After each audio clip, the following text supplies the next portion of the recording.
भारत माता की। देखो महिलाओं की कितनी तेज आवाज है पुरुषों से, देखा। भारत माता की। कोटा सेंट्रल कोऑपरेटिव बैंक की 12वीं शाखा के लोकार्पण समारोह में हमारे बीच में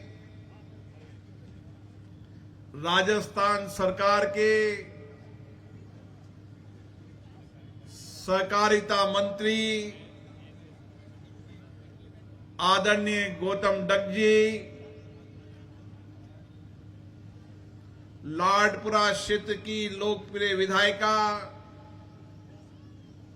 श्रीमती कल्पना देवी जी, सभी कोऑपरेटिव क्षेत्र के चेयरमैन, नेता, राजीविका मिशन की सभी अध्यक्ष पदाधिकारीगण,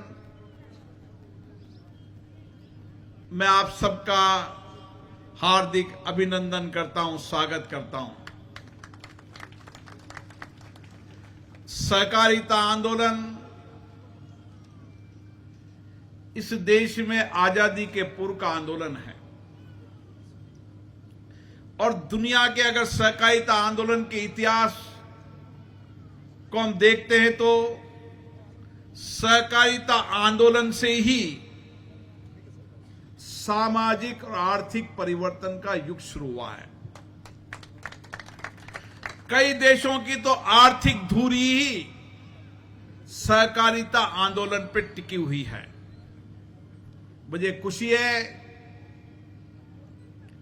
कि हम सब गौरवान्वित हैं कि माननीय नरेंद्र मोदी जी के नेतृत्व में पहली बार सहकारिता विभाग बनाया। सहकारिता विभाग की जिम्मेदारी केंद्रीय गृह मंत्री जी को दी। इससे लगता है कि सहकारिता आंदोलन इस देश के लिए कितना महत्वपूर्ण है, यह प्रधानमंत्री जी ने देश को बताया। और आज आप देख रहे हैं इस देश के अंदर सहकारिता आंदोलन के माध्यम से देश में सामाजिक आर्थिक परिवर्तन का नया युग शुरू हो चुका है। हमें खुशी है कि सहकारिता आंदोलन की नींव हमारे पूर्व महाराजा महाराव उमेश सिंह जी ने रखी और उस समय उन्होंने विचार दिया कि देश में सहकारिता आंदोलन ही एक ऐसा आंदोलन होगा जिससे लोगों के सामाजिक आर्थिक परिवर्तन के साथ रोजगार का नया सृजन होगा। और उन्होंने उस समय 1 फरवरी 2027 को पहली कोऑपरेटिव बैंक की स्थापना की। और हमें खुशी है कि जब 1 फरवरी 2026 को 100 साल होंगे तो महाराव उमेश सिंह द्वितीय जी की शताब्दी वर्ष पर सहकारिता एक बड़ा नया आंदोलन शुरू करेगा। मेरा सहकारिता आंदोलन से बहुत लंबा जुड़ाव रहा है और मैंने इस सहकारिता आंदोलन से लोगों की आर्थिक जिंदगियों को परिवर्तन होता देखा है, किसान की जिंदगियों को बेहतर होता देखा है, मजदूर की जिंदगियों को बेहतर होता देखा है, हमारी महिलाओं को आर्थिक स्वावलंबन रोजगार के माध्यम से नए पड़ाव की ओर देखा है। आप सहकारिता आंदोलन के इतिहास को देखोगे तो आजादी के पहले हर किसान गांव के अंदर सेठ साहूकार से लोन लेता था और कर्ज में रहता था, कर्ज में ही डूब जाता था। यह हमारा विरासत इतिहास कहता है।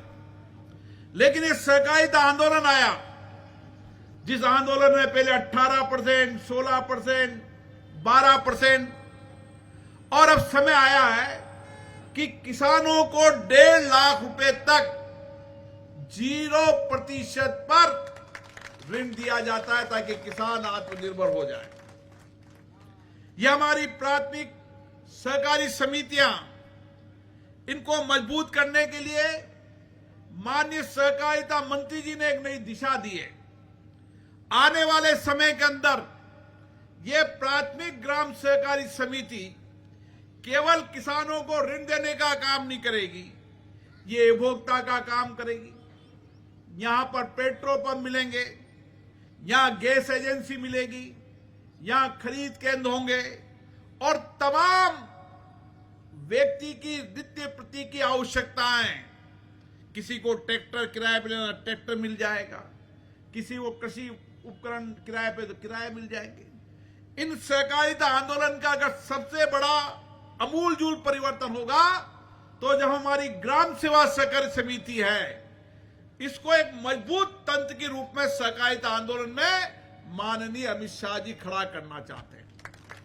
और इसीलिए जहां जहां भी पंचायतों के अंदर ये ग्राम सेवा सहकारी समिति नहीं है, वहां ग्राम सेवा सहकारी समिति बनाने का एक आंदोलन खड़ा किया जा रहा है। एक वक्त आएगा जो उस फैक्ट से, उस कोऑपरेटिव ग्राम सेवा सहकारी समिति से एक प्लेटफॉर्म पर उस गांव की सारी चीजों की आवश्यकताओं की पूर्ति आएगी। एक समय आएगा जो हमारी महिलाएं बैठी है, हर गांव के अंदर राजीविका मिशन के माध्यम से उनके बनाए प्रोडक्ट गांव में बिकेंगे, शहर में बचेंगे और बड़ी मल्टी स्टेट कंपनियां भी लेगी। आप देखिए, इस देश में श्वेत क्रांति कौन लाया? श्वेत क्रांति लाया कोऑपरेटिव सेक्टर। आज आप अमूल का एक उदाहरण देखो। अमूल के माध्यम से केवल गुजरात में श्वेत क्रांति नहीं आई। आप गुजरात के हर गांव में चले जाओ, हर गांव के अंदर वहां की महिलाएं 10 किलो, 15 किलो, 20 किलो, 50 किलो दूध देती है, 7 दिन में ऑनलाइन पेमेंट हो जाता है। राजीविका मिशन ने भी ऐसे ही काम किया कि हर महिला को आत्मनिर्भर बनाने के लिए उसको 4 पशु, 5 पशु, 10 पशु लोन दिया पशु क्रेडिट कार्ड के माध्यम से, और वो राजीविका मिशन में काम करती हुई और उजाला डेयरी के लिए। हमारे चैन सिंह जी बैठे हैं यहां पे।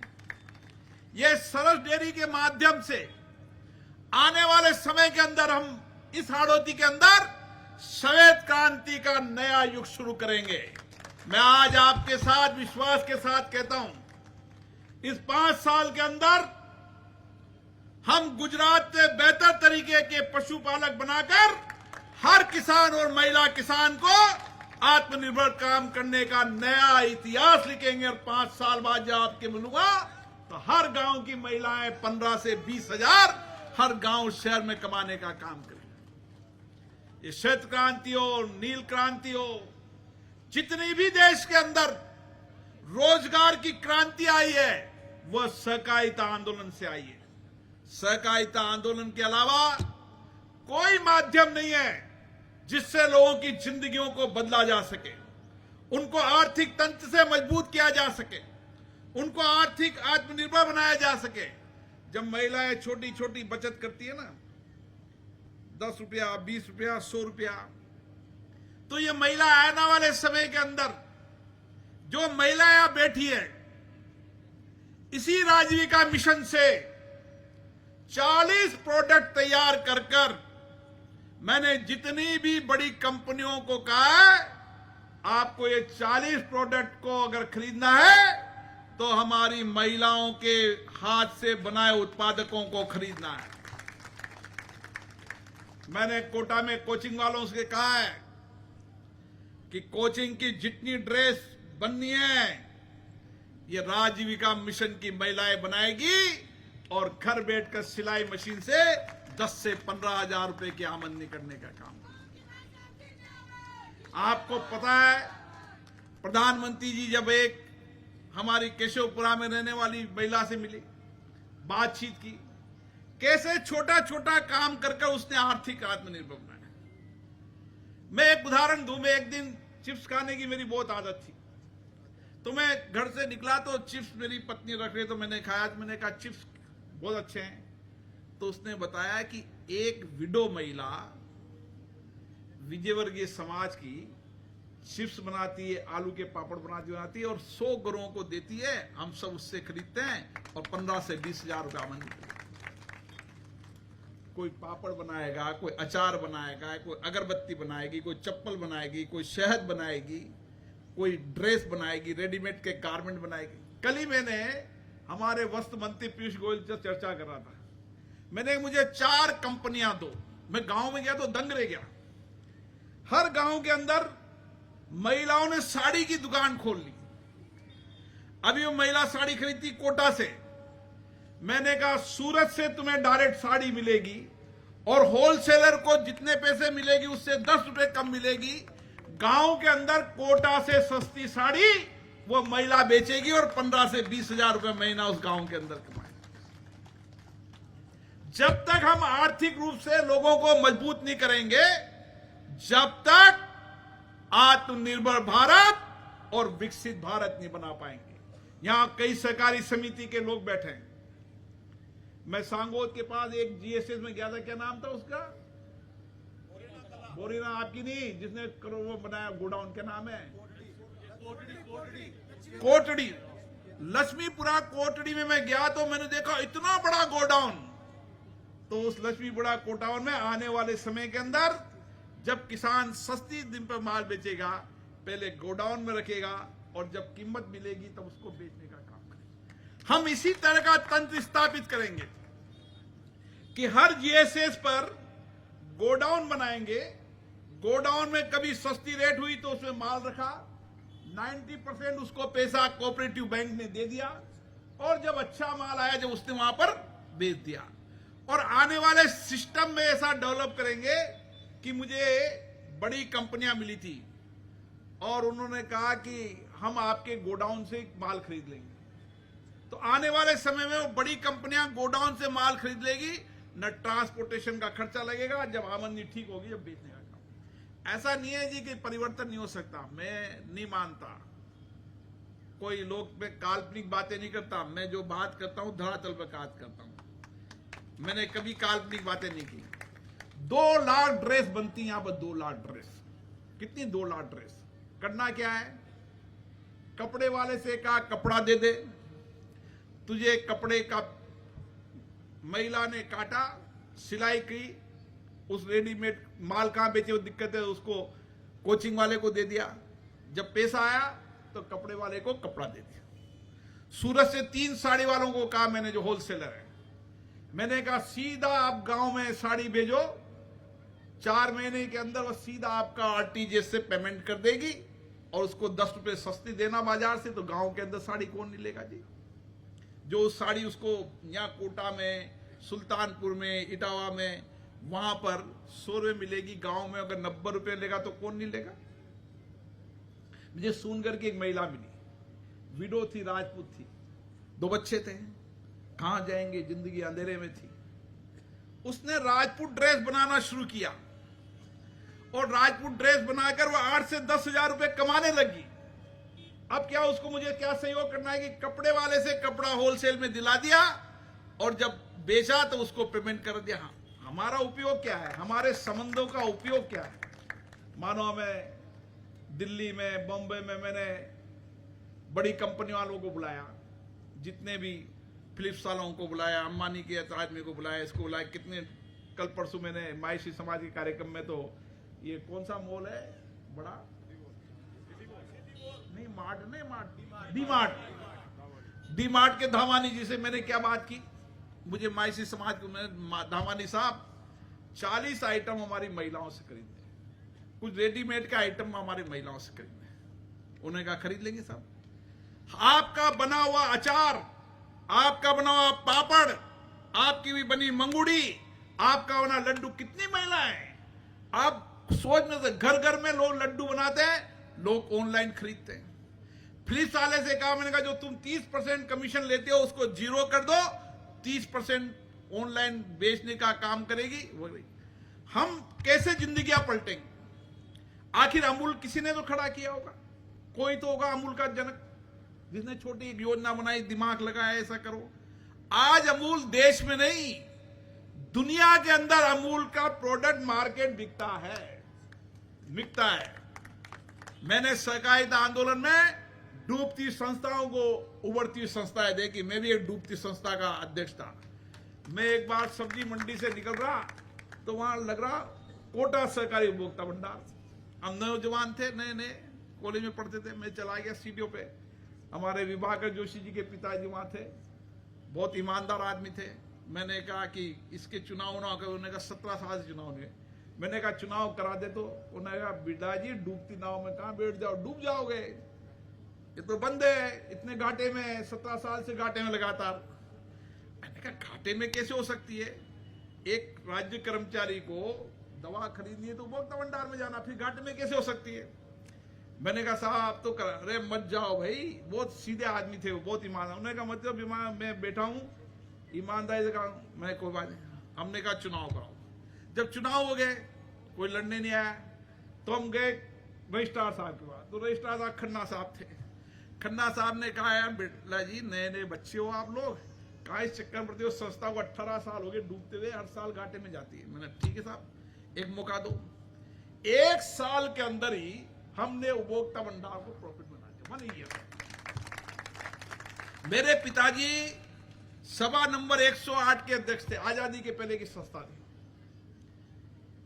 करोड़ों रुपए का लेन देन हुआ, करोड़ रुपए का 0% डूबत हुई। कितने? 0%। 100 साल तक संस्था चलती रही, 100 साल तक, अभी भी चल रही है। 0% डूबत हुई, 0%। क्या नहीं कर सकता कोऑपरेटिव आंदोलन। कोऑपरेटिव आंदोलन तो मैं सहकारी समितियों के अध्यक्ष से तो कहता हूं, देखो दिमाग लगाओ। अभी मुझे चेयरमैन साहब कह रहे थे कि हम आपके यहां 10 क्या दे देंगे, कस्टमाइज। अब आपको 10 लाख रुपए का सब्सिडी मिल रही है, आपको क्या करना, कस्टम हायरिंग सिस्टम बनाना है, ट्रैक्टर लेना है, ये करना है। आपकी आमदनी होगी तो बन जाएगी सब। हर सहकारी समिति को अंदर आज भगवानपुरा ग्राम सेवा सहकारी समिति को पेट्रोल पंप मिल गया। यह नया ताकत है मोदी जी के कार्यकाल में। आने वाले समय के अंदर हर कोऑपरेटिव को गैस एजेंसी मिलेगी। इसका प्रॉफिट किसको मिलेगा? गांव को मिलेगा। अरे गांव का आदमी दूसरी बैंक में क्यों पैसा जमा कराए? गांव का पैसा जीएसएस में जमा कराए। आने वाले समय के अंदर खरीद केंद्र ग्राम सेवा सहकारी समिति को बनाएंगे, ताकि हर खरीद केंद्र से जो आमदनी होगी तो आत्मनिर्भर बन जाएगी। मेरा कहना है कि बहुत बड़ा आंदोलन है, आप कल्पना नहीं कर सकते। ये मेरी महिलाएं बैठी है, आप चिंता मत करो। इस 2 साल के अंदर हर महिला को घर बैठे 10 से 15 हजार रुपए की आमदनी करना हमारा लक्ष्य है, घर बैठे। और ये किया, ऐसा नहीं किया, नहीं कोई उदाहरण नहीं है। मुझे बांग्लादेश की स्पीकर मिली थी, उसने बताया मॉडल, ये रेडीमेड का सिस्टम वहां जमा रखा है। तो मैंने पूछा बांग्लादेश में बहुत गरीबी, तो उसने बताया कि हमारे हर घर में महिला है, रेडीमेड का गारमेंट का बहुत बड़ा काम बांग्लादेश में खड़ा हो गया। मैंने कहा हमारे यहां पर अब रेडीमेड की जितनी बड़ी कंपनियां हैं, उन सारी कंपनियों से कहूंगा कि खरीदे हमारे से, कच्चा माल दे, बनाने का काम हमारी महिलाएं करेगी। क्यों नहीं खड़ा हो सकता जी? कोटा सहकारी उपभोक्ता भंडार बैंकों, अलग बैंकों के अंदर सारा अचार होगा तो महिलाओं का बना हुआ अचार होगा, महिलाओं का बना पापड़ होगा, महिलाओं का बना हुआ तेल होगा, बनेला की बने सारे आइटम, जो 40 आइटम है, जो आपके हाथ में हुनर है, कला है, जो बड़ी कंपनियां नहीं बना सकती, आप ही बना सकते हो, सब काम करेंगे। इसलिए सहकारिता आंदोलन ही एक केवल माध्यम है जो आर्थिक सामाजिक परिवर्तन कर सकते हैं। मुझे एक बार गृह मंत्री जी ने कहा कि मैंने प्रधानमंत्री जी से कहा कि मुझे साहब कोई डिपार्टमेंट मत दो, मुझे सहकारिता डिपार्टमेंट दे दो। क्या कहा उन्होंने? मुझे कोई डिपार्टमेंट मत दो, केवल सहकारिता डिपार्टमेंट दे दो। और उन्होंने कहा इस सहकारिता डिपार्टमेंट से ही मैं देश में सामाजिक आर्थिक परिवर्तन कर दूंगा, और मैं युग को देखते हुए परिवर्तन होते हुए देख रहा हूं। मेरा भी यही मानना है। एमडी साहब बैठे हैं, मंत्री जी बैठे हैं, हम आने वाले समय के अंदर इन महिलाओं की सहकारिता आंदोलन के माध्यम से ही इस कोटा बूंदी संसदीय क्षेत्र में नया युग की शुरुआत करें कि हर महिलाओं को रोजगार मिले। आप बताओ, मुझे नरेगा में महिला मिल जाती है, मजदूरी तपती धूप के अंदर कोई पत्थर तोड़ती मिल जाती है, तपती धूप मजदूरी मिल जाती है, 1 महीने का बच्चा होता है, पेट पे साड़ी बांधती है, बच्चा धूप में खेलता रहता है, लेकिन 200 रुपए कमाने के लिए घूमती है। क्यों ऐसा हो जाए? उसका सिस्टम जमा देंगे। अभी 500 सिलाई मशीन दी हमने, अब सिलाई मशीन उसी को देंगे जिसको ट्रेनिंग कराएंगे, कपड़ा देंगे उसको देंगे। हर घर के अंदर आने वाले समय के अंदर रेडीमेड गारमेंट का एक बड़ा हब हाड़ौती को बना देंगे और देश और दुनिया की कंपनियां खरीदेगी और हमारी महिलाएं बढ़िया से बढ़िया डिजाइन करने का काम करेगी। निफ्ट का एक सेंटर खोल देंगे। बहुत सारी बातें 2 घंटे बोलूं तो भी कम है, लेकिन दिमाग बहुत तेजी से, अभी चुनाव का समय है, लेकिन आप चिंता मत करो। राजस्थान में अपनी सरकार है। पहले राजस्थान में हमारी सरकार नहीं थी तो बहुत दिक्कत आती थी। कोऑपरेटिव मिनिस्टर को कई बात समझाता, उनके समझ में नहीं आती थी क्या होता है कोऑपरेटिव, क्या होता है। ये तो कई मंत्रियों को समझ में नहीं आती, साल होते 5 साल निकल जाते हैं। और मैं कहता हूं कोऑपरेटिव है जो जिंदगियों को बदल सकती है।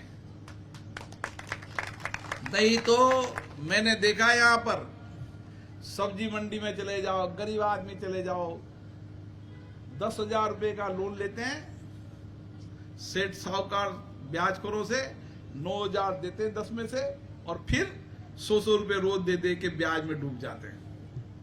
नहीं होगा जी। हर व्यक्ति को रोजगार करने के लिए पीएम स्वनिधि निधि से 10,000 से 20,000 का लोन मिलेगा, मुद्रा बैंक से लोन मिलेगा। ये हमारे राकेश जैन जी बैठे हैं, 1,000 महिला को उन्होंने विश्वकर्मा योजना से जोड़ा, 1 लाख रुपए का लोन मिलेगा, 15,000 के टोल्स फ्री मिलेंगे। 15,000 में उन्होंने साड़ी मिल जाएगी, ये मिल जाएगा, वो सिलाई मशीन मिल जाएगी, सारे 15,000 के टूल्स फ्री, 500 रुपए ट्रेनिंग के और 1 लाख रुपए का लोन। क्यों नहीं आत्मनिर्भर खड़े होंगे भाई? दिक्कत एक है मार्केटिंग की, वो मेरे पे छोड़ो। आपका काम बनाना, बिकवाने का काम मेरा, सिस्टम खड़ा हो गया। कच्चा माल उधार दिलाना मेरा, बनाना काम आपका, मार्केटिंग का काम हमारा, सिस्टम जम गया। क्या दिक्कत है बताइए? अनप्रैक्टिकल बात है क्या? अब कोई काम नहीं करना चाहे तो अलग बात है, बाकी काम करना चाहे तो रास्ते बहुत होंगे। उन सारे रास्तों पर विकल्प विचार करेंगे। कोटा की हर ग्राम सेवा सहकारी समिति का मॉडल बनाएंगे। वह युग समाप्त हो गया है जी, जब कोऑपरेटिव बैंक भ्रष्टाचार में डूबे रहते थे। आज ये बैठे हैं गिल साहब, इन्होंने इस कोऑपरेटिव बैंक को प्रॉफिट में लाया। आदमी कैसा होता है ऐसे लाता है। मुझे पता था कोऑपरेटिव बैंक, इनसे रोज एक ही बात पूछता, कोऑपरेटिव बैंक का क्या होना, प्रॉफिट में आ ही नहीं सकते। मैंने साहब प्रॉफिट में आ गया है। यही कोऑपरेटिव बैंक जब मैं मिलता था, डूबत होने का ये लाइसेंस कैंसिल होने वाला है। व्यक्ति कितना बढ़िया काम करता है ये व्यक्ति पर भी निर्भर करता है। हम ईमानदारी से काम करेंगे। मैं जीएसएस के अध्यक्षों को कहना चाहता हूं, जो हमारे यहां परिवर्तन हो सकता है, सबको जमीन आवंटन कराएंगे, गोडाउन का लोन दिलाएंगे, जहां सांसद कोष विधायक कोष की होगी वो देंगे, लेकिन हर ग्राम सेवा सहकारी समिति उस गांव के आर्थिक सामाजिक परिवर्तन का केंद्र बनेगी। ये हमारा लक्ष्य है। मंत्री जी आप पधारे, उनका बहुत बहुत धन्यवाद। अब राज्य में हमारी सरकार है, मोदी जी 30 कार्यकाल के कदम बढ़ा चुके हैं, लोगों ने कह चुके हैं। अब समय नए भारत का है, ये समय आत्मनिर्भर भारत का, ये समय विकसित भारत का। ऐसा समय अमृतकाल कभी नहीं आ सकता जो समय मैं देख रहा हूं। और इसीलिए हर व्यक्ति आत्मविश्वास के साथ, मैं अयोध्या गया था तो वहां लोगों ने कहा ये राम मंदिर नहीं है, हमारे आस्था विश्वास, और हमारी धरती में मंदिर नहीं बन सके, इसलिए हमारे आत्मविश्वास और हम सबके आध्यात्मिक सांस्कृतिक पुनर्जागरण का ये समय है। ये समय 370 समाप्त कर देश के नए युग का समय है। ये समय अंग्रेजों के कानूनों को समाप्त कर भारत के कानून बनाने का समय है। यह समय आज सिंधी समाज के मुझे लोग मिले थे, उनके चेहरे पे खुशी देख। सिंधी समाज के लोग बरसों से यहां रह रहे थे, पाकिस्तान से प्रताड़ित होकर बेचारे यहां आए थे, नागरिकता नहीं मिल रही थी। आज सिंधी समाज के उन चेहरों पर खुशी थी। बच्ची थी 19 साल से, कह रही थी मुझे नागरिकता मिलने कितना कष्ट होता था, आज उनके चेहरे पे खुशी। ये सरकार ही है जो ये शाम काम कर सकती है।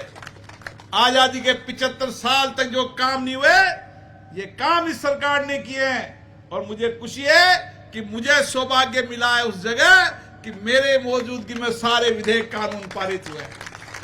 मैं उस समय बोल नहीं सकता था क्योंकि मर्यादा थी, लेकिन मुझे लगता था ये नए युग की शुरुआत है, नए भारत की युग है। स्वाभिमान से भारत खड़ा है, आत्मविश्वास से भारत खड़ा है। दुनिया के अंदर भारत का प्रधानमंत्री कितनी रेटिंग करा लो, सबसे लोकप्रिय प्रधानमंत्री मोदी जी होते हैं।